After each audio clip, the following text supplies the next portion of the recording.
오늘 말씀의 제목이 베들레헴으로 갑시다. 베들레헴으로 갑시다. 입니다. 방금 읽은 말씀에 보면은 15절에 천사들이 떠나 하늘로 올라가니 목자들이 서로 말하되 이제 베들레헴으로 가서 이제 베들레헴으로 가서 이렇게 얘기를 해요.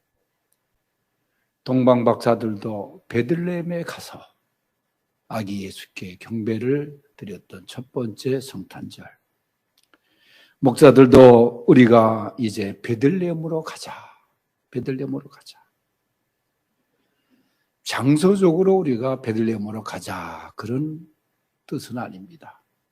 지금 코로나19로 갈 수 있다고 해도 이스라엘까지 우리가 어떻게 가겠습니까? 근데 여기서 말하는 베들레헴에 깊은 의미가 있어요. 베들레헴. 그래서 베들레헴으로 우리가 가서 이 성탄 축하를 해야 된다. 여러분, 이 목자들과 이 박사들과 이 첫 번째 성탄절에 베들레헴으로 가서 그 현장에 가서 아기 예수의 탄생을 여러분 보았다고 하는 것이 얼마나 그게 실감나고 축복이고 은혜가 됐겠습니까?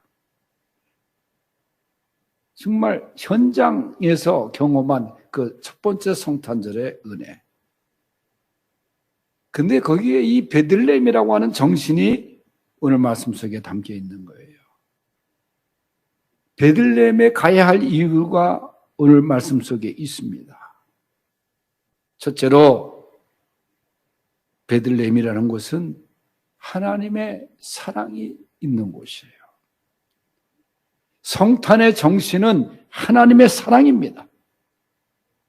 유명한 요한복음 3장 16절에 하나님이 세상을 이처럼 사랑하사 독생자를 주셨으니 그래요.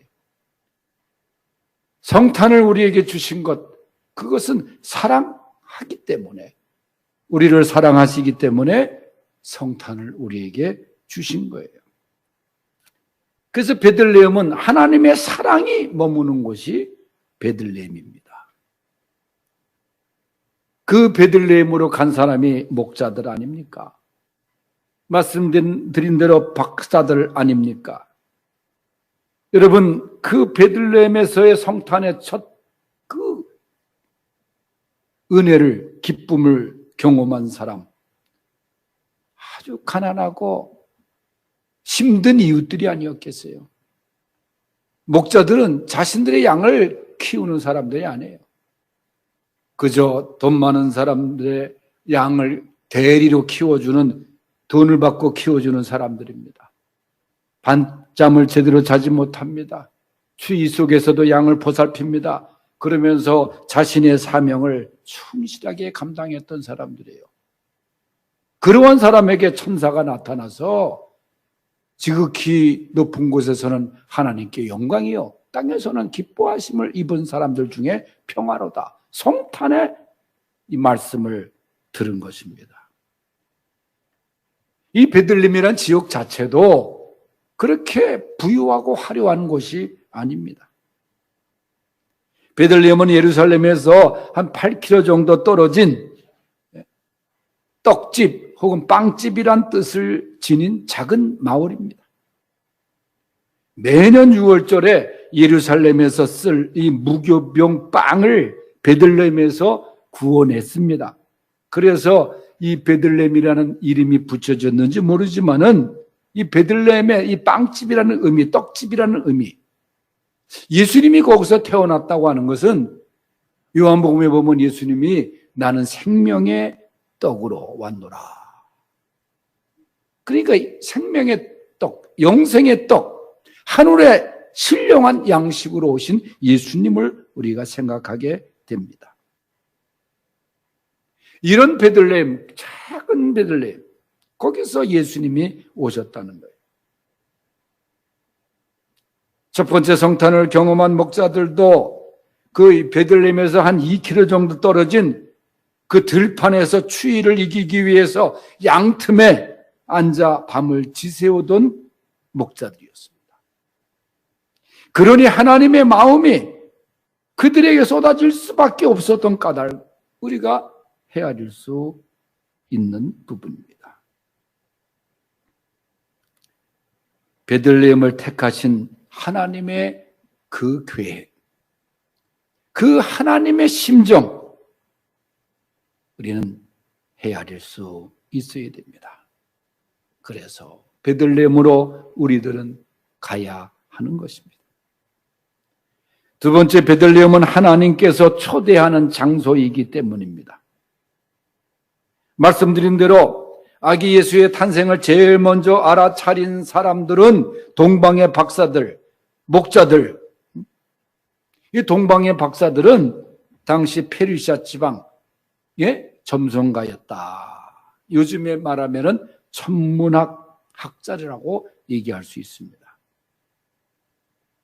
하나님이 몸소 이 세상에 오시는 이 큰 기쁨의 소식이, 그 탄생의 초대가 당시 종교 지도자들이 아니고 권력자가 아닌 이 힘없고 가난하고 이스라엘 사람들이 업신여기는 이방 나라의 이름 없는 학자들에게 먼저 전해지면서 초대되었다는 거예요.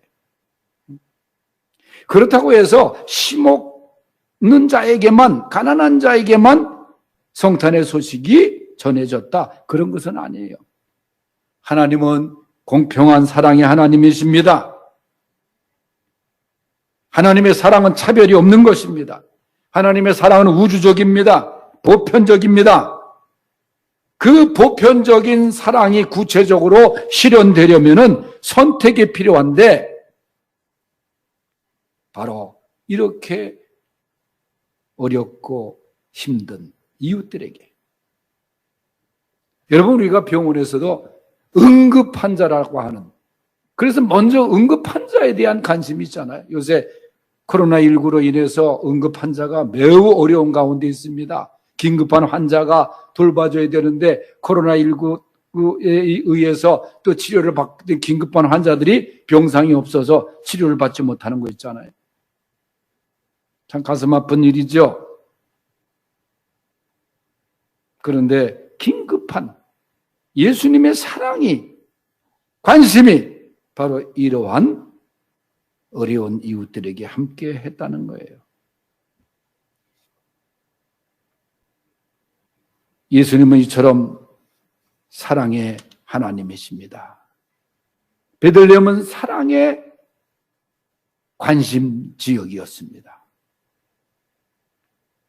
그래서 이 베들레헴, 거기에는 하나님의 초대가 있는, 누구나 수고하고 무거운 짐진 자들아 다 내게로 오라, 내가 너희를 쉬게 하리라. 바로 그 초대의 장소가 베들레헴이라, 그 말이에요. 세 번째는 베들레헴은 무릎 꿇고 경배하는 곳입니다. 동방 박사들이 멀고 먼 예루살렘까지 몇 달 동안이나 걸리는 길을 정말 진지하고 끈기 있게 찾아가서 기어코 아기 예수님을 만나잖아요. 무릎을 꿇고 경배합니다. 황금과 유황과 모락을 통해서 예물로 드립니다. 목자들도 누가복음 2장 16절에 보면 경배를 했다고, 오늘 말씀에도 보면 빨리 가서, 베들레헴에 빨리 가가지고 또 아기 예수를 찾아서 11절은 보고, 모든 일들이 분주하게 목자들의 발걸음을 적극적으로 움직이게 합니다. 그 이유가 뭐예요? 가서 경배하기 위해서, 가서 예배하기 위해서. 베들레헴은 진정한 예배가 있는 곳이에요. 진정한 경배가 있는 곳이에요. 바로 16절에 빨리 가서 마리아와 요셉과 그 위에 누운 아기를 찾아서 가서 경배한다는 거예요. 경배를 하는데 박사들처럼 무릎 꿇고 경배하였다는 거예요. 이것이 베들레헴의 예배의 정신입니다. 주님께 무릎 꿇고 낮아지고 겸손하게 경배하는 것입니다. 제가 오래전에 베들레헴에 갔을 때 예수님이 탄생한 곳을 그 교회 방문을 이제 하기 위해서 우리 같이 여러 목사님들과 그 앞에 섰는데 문이 얼마나 작은지 거기 들어가기 위해서는 한 사람 한 사람씩 다 허리를 숙여야 고개를 숙여야 들어갈 수가 있어요. 안내하는 사람이 말합니다.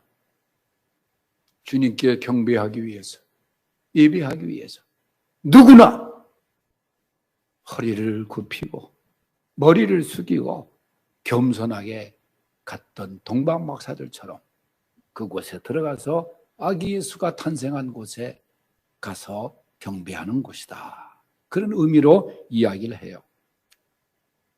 이처럼 베들레헴의 정신은 겸손하게 경배하는 정신입니다. 낮아지고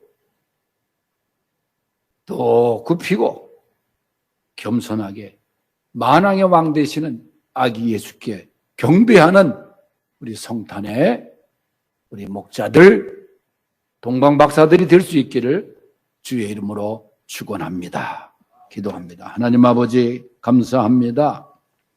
이 성탄의 베들레헴, 우리 모두 베들레헴까지 가서 주님을 만나 경배할 수 있는 성도들 되게 하여 주시옵소서.